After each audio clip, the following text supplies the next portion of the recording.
Spain again with Mikel Moreno, Nico Williams, Mbappe, Ousmane Dembele has hit the...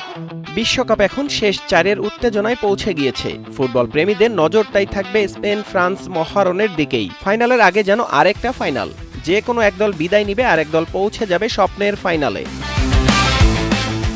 দুই দলের জন্যই চ্যালেঞ্জটা বেশ কঠিন, কিন্তু আত্মবিশ্বাসে একটুও ঘাটতি নেই স্পেন কিংবা ফ্রান্স শিবিরে। তবে সাম্প্রতিক ইতিহাস বলছে বড় মঞ্চে ফ্রান্সকে হারানোর পথটা স্পেনের জানা।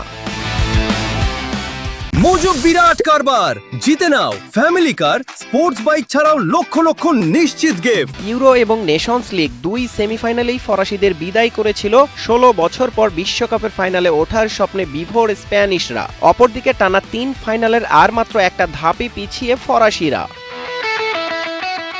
এই ম্যাচ হবে শক্তি, সামর্থ্য আর মানসিক দৃঢ়তার কঠিন পরীক্ষা। সরাসরি এমনটাই বলে দিয়েছেন স্প্যানিশ কোচ, যেখানে কিলিয়ান এমবাপ্পের গতি, শক্তি আর বিধ্বংসী কাউন্টার অ্যাটাক সামলাতে হবে দ্বিতীয় শিরোপার অপেক্ষায় থাকা স্পেনকে। তবে লামিন ইয়ামালদের দৃষ্টিনন্দন পাসিং, বলের নিয়ন্ত্রণ আর ছন্দময় ফুটবলের কথা সবারই জানা। আর তাই তো দুই ভিন্ন দর্শনের এই লড়াইকে ইতোমধ্যেই বলা হচ্ছে ফাইনালের আগে আর একটা ফাইনাল।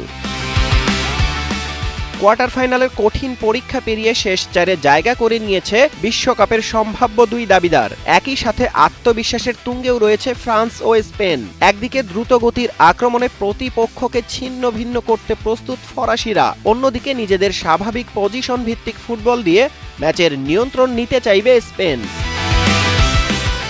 সেমিফাইনালের আগে তাই এখন প্রশ্ন একটাই, ফ্রান্সের বিস্ফোরক গতি নাকি স্পেনের মুগ্ধ করা ছন্দ? কার হাত ধরে খুলবে বিশ্বকাপ ফাইনালের দরজা? সেই উত্তর মিলবে 15ই জুলাই। তবে সেই মহারণ শেষ পর্যন্ত 90 মিনিটেই সমাপ্ত হবে নাকি অতিরিক্ত খেলার পরও টাই ব্রেকারের অপেক্ষা করতে হবে, সেটা সময়ই বলে দিবে।